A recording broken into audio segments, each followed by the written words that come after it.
Good morning, dear student. Once again, welcome back after the long break.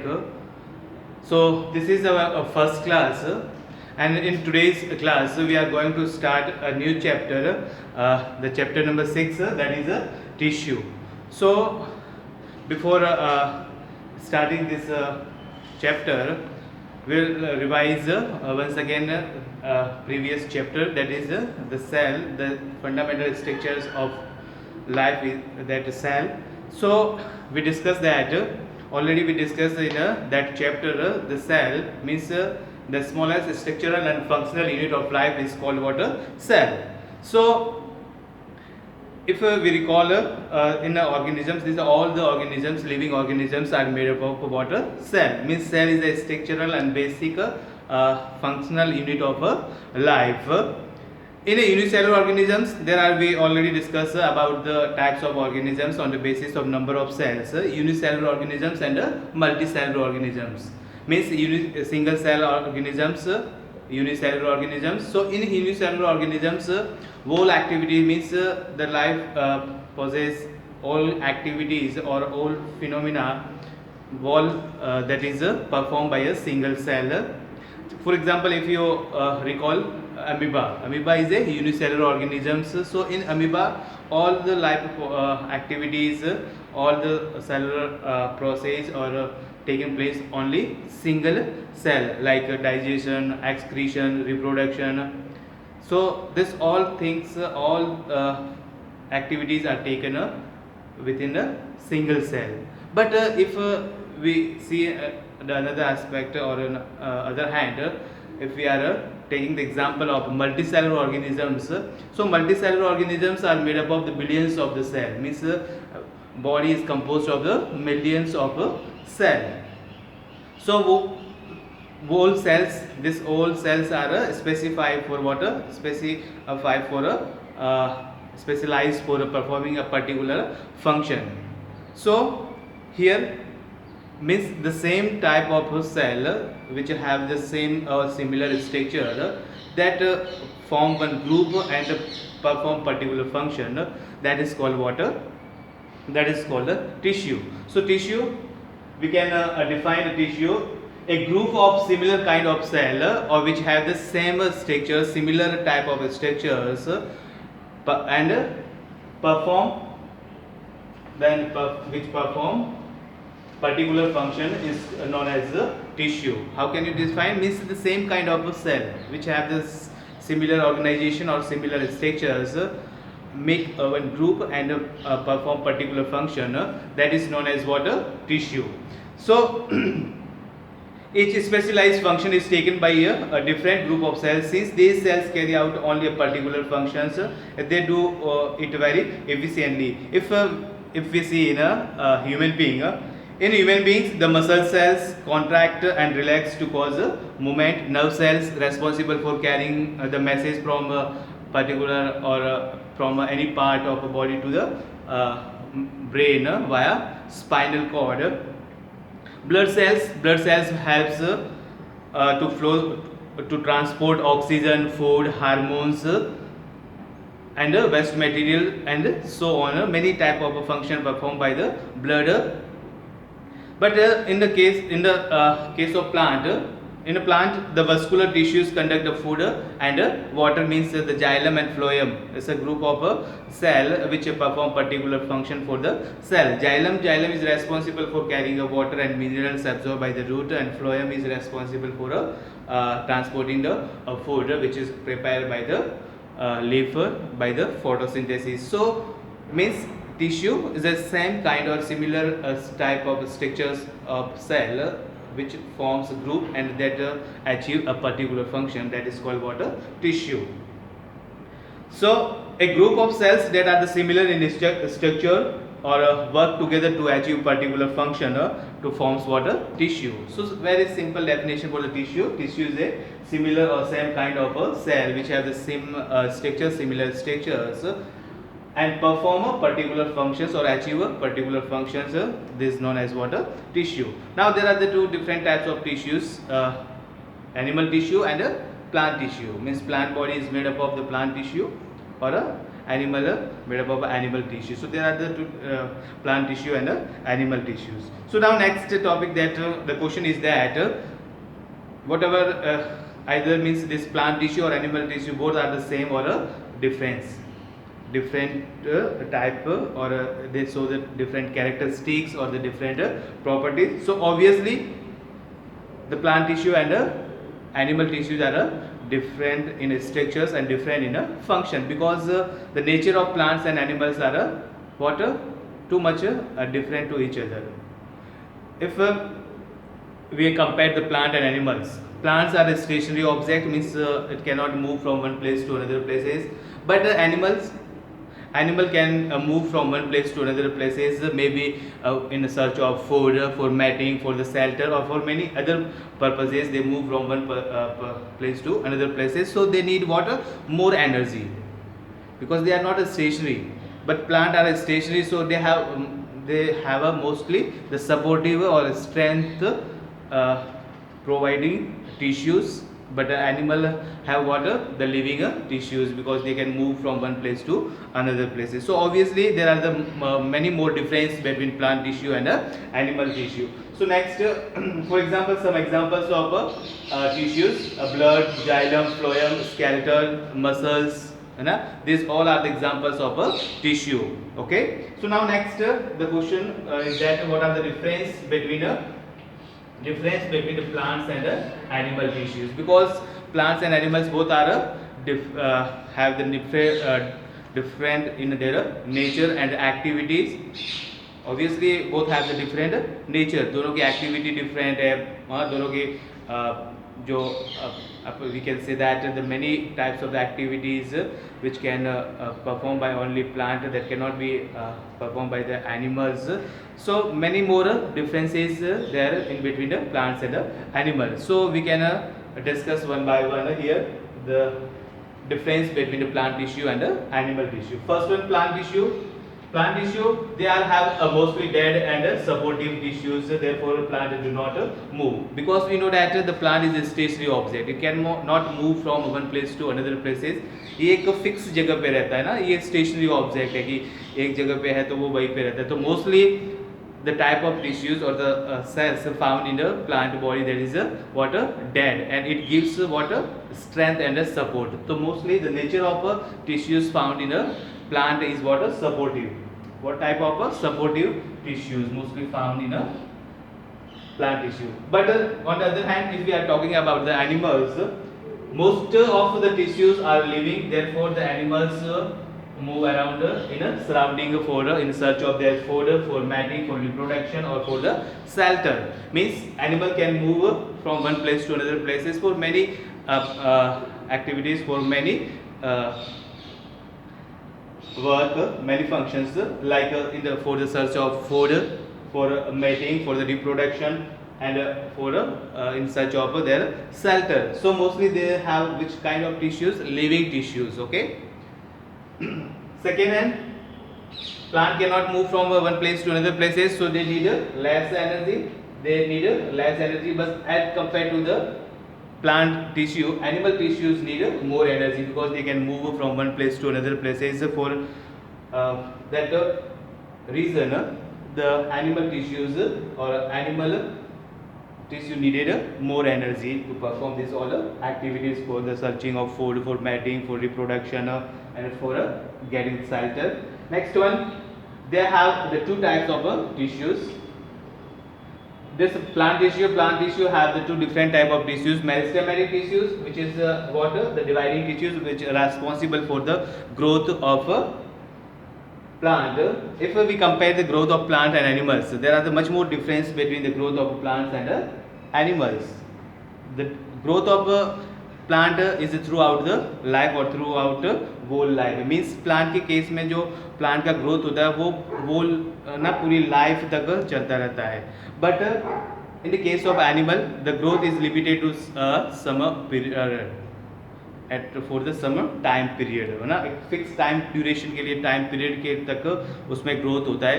बाकी mostly the repairing work होता है. Means tissue can be repair but it can not divide. But and plant के case में क्या होता है, throughout the life जो tissue होती है वो डिवाइड होती रहती है, and that is due to presence of meristematic tissues. Meristematic tissues means is a dividing tissue, okay, which is responsible for growth of a plant. But and another type permanent tissue. But in the case of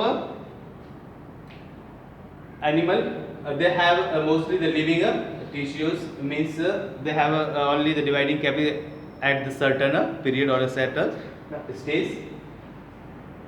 Next, in the plant tissues, they have the simple organization of tissue due to the stationary habit. Means they are stationary or fixed at a place due to that water. It have the simple organization. Means there will be no complexity found in the organization or structure of a tissue of a plant.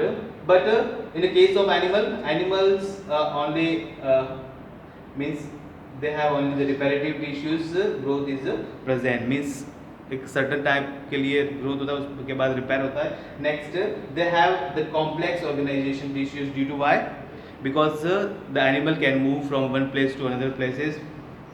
So due to that reason animal have what, the complex organization और complex tissue of structure of tissues due to this movability.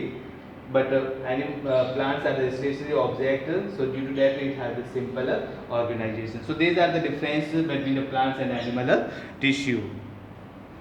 Why it is? Because we have many more noticeable differences between the plants and the animals. Plants are stationary or fixed, they do not move from one place to another places, and mostly they are have upright in structure, so they have mostly what a supportive type of tissues, that tissue or the supportive tissue. But animal are what it's not a non-stationary, means movable, moving from one place to another place in search of many activities or many processes. That's why they have mostly the living tissues. So these are the difference between plant tissue and animal tissue. So by discussing these all points, we can say that plants and animal tissue are not in a same structures or not have a same kind of a function. Now next we are going to discuss more about the plant tissues, okay. So everybody, you note down this one, this differentiate between the plant tissue and animal tissue, and this definition of tissue. Next we are discuss about the plant tissues, okay. So please take the screenshot and note down in your notebook.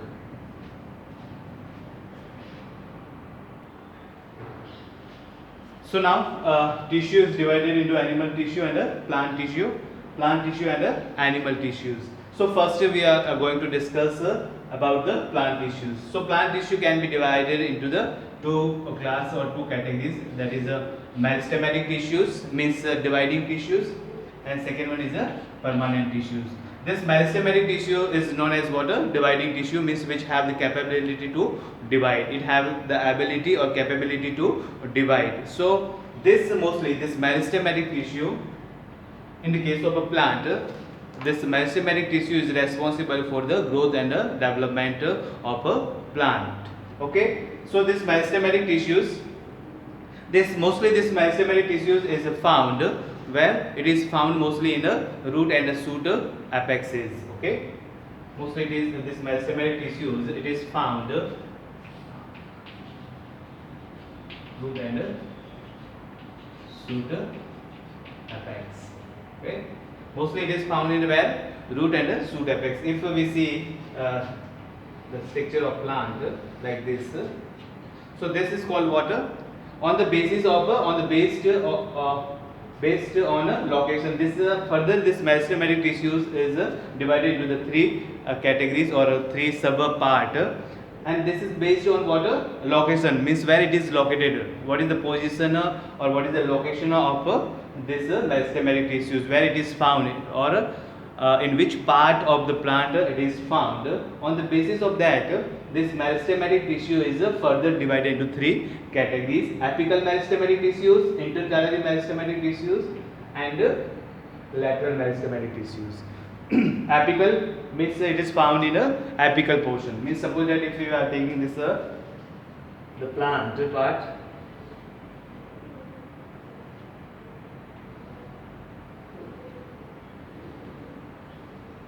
So this here means this portion there is responsible for the elongation or length of a plant. So this portion, this apex है ना, shoot portion, okay, सबसे tip वाला portion जो plant का होता है, if you observe the plant portion, you can find it in new birds or the new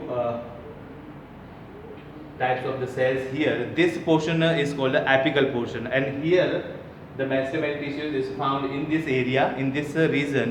That tissue is known as what? Apical meristematic tissues. So it is a apical meristem. This is the first type of apical meristem. Means what is the position of this tissue at the apical region? Apical region means at the root and the shoot. Suppose that if we are taking the example of root, this is the root. So here means this is called tip of a root. Here also which type of meristematic tissues we found? Apical meristematic tissues. Here in this region, this all regions also have what? Apical meristem. Means only it is not found in the upper portion, but it is also found in underground portions at the tip of a root. So this apical meristematic tissues, this apical meristematic tissue is responsible for the elongation. Means the length of a plant can be increased due to presence of this apical meristematic tissues. And where it is found? It is found at the tip of a root and a shoot. Okay, it is found at the root and a shoot apexes. Now second type of intercalary means this region.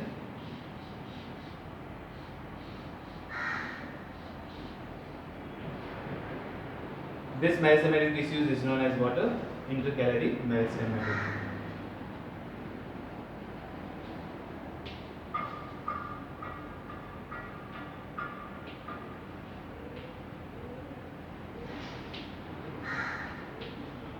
And third one, this meristematic tissues, which is responsible for the thickness and the girth of a plant, that is called the lateral meristem.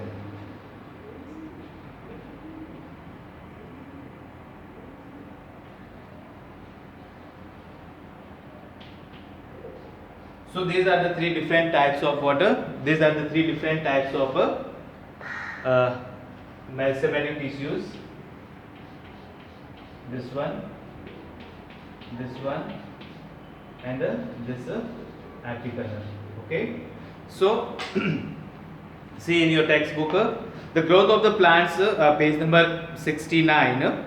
The growth of the plants occurs only in a certain specific region, inside the root and the shoot apexes.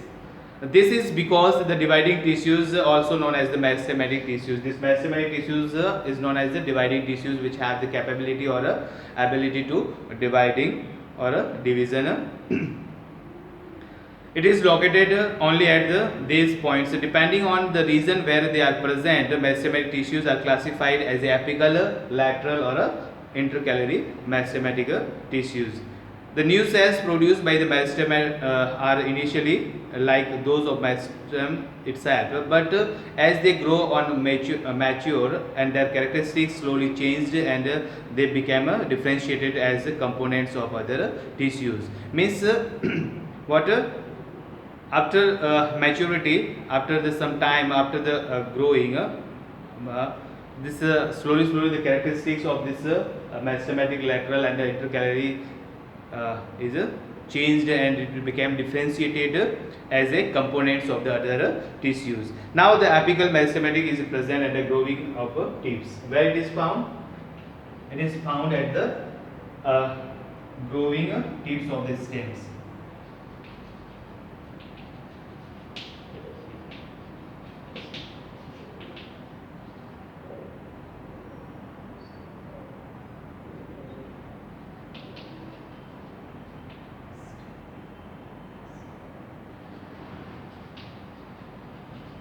And a root.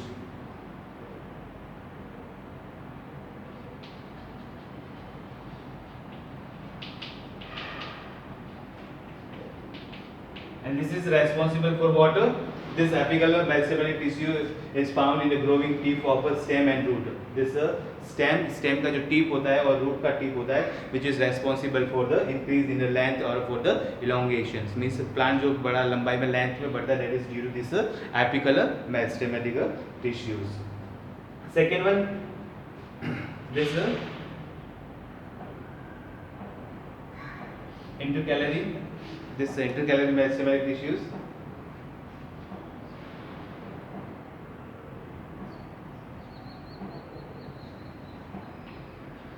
It is located at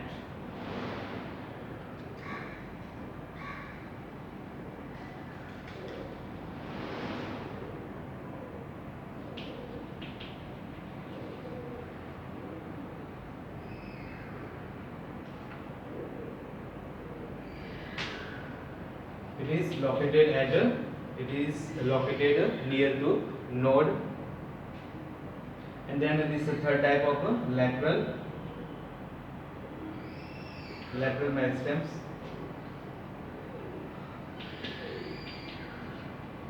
The Greek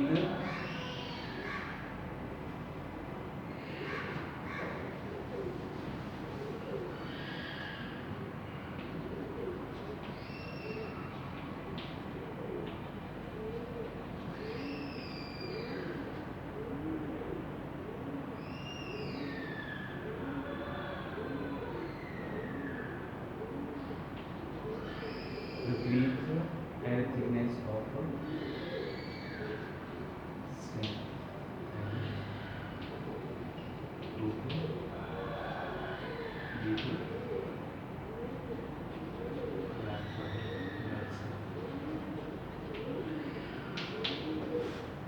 Okay, so this lateral meristematic tissue, this tissue is responsible for growth, means the thickness of stem.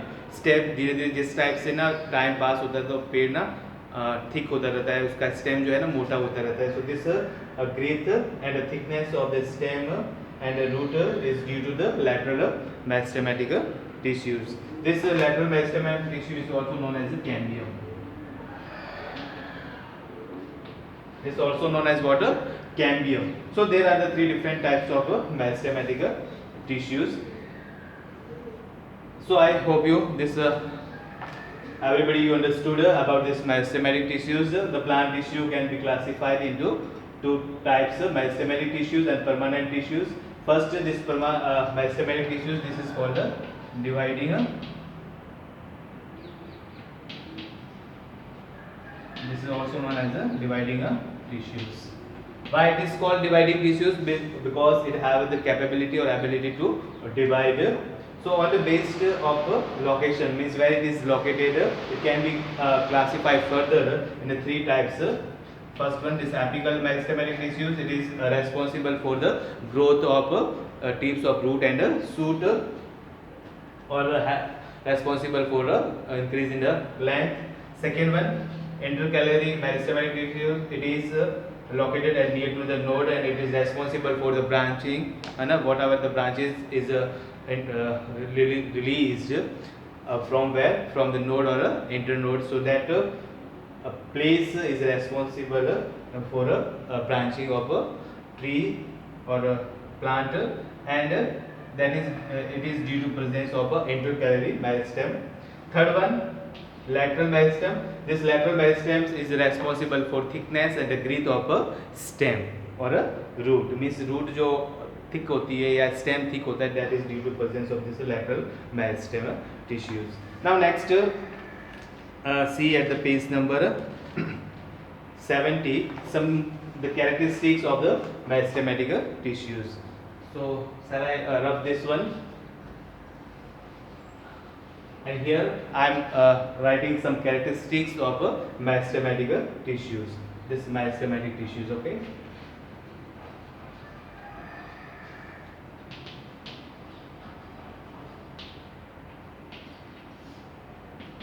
So this meristematic tissues, these are very active.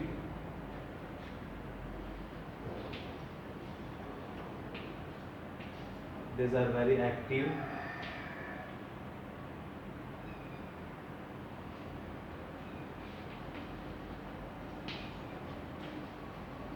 They have dense cytoplasm.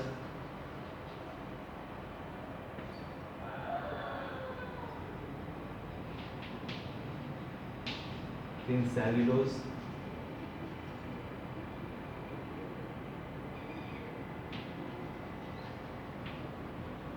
And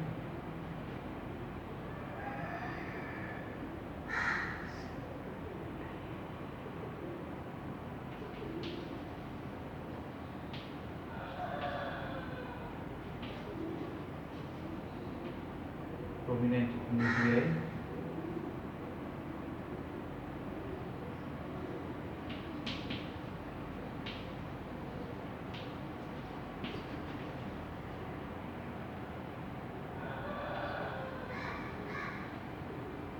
So these are the characteristics of meristematic tissues.